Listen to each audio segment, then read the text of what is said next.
প্রতিষ্ঠাতা সম্পাদক কমরেড নকুল দাস, জাতীয় সমন্বয় সমিতির রাজ্য কমিটির সম্পাদক কমরেড সুদন দাস।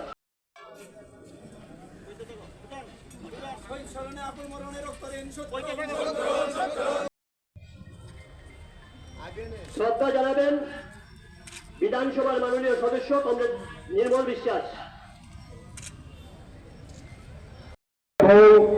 রাজ্যের বিরোধী দলনেতা এবং আমাদের গণ আন্দোলনের সম্পাদক সম্মানিত কমরেড জিতেন্দ্র চৌধুরী। মৎস্যজীবী রাজ্য সম্মেলন থেকে আবাসন সংবন্ধন ও গণতন্ত্র রক্ষায় আমাদের সংগ্রাম, সংবিধান ও গণতন্ত্র রক্ষায় আমাদের সংগ্রাম, মৎস্যজীবীদের স্বার্থে আমাদের সংগ্রাম।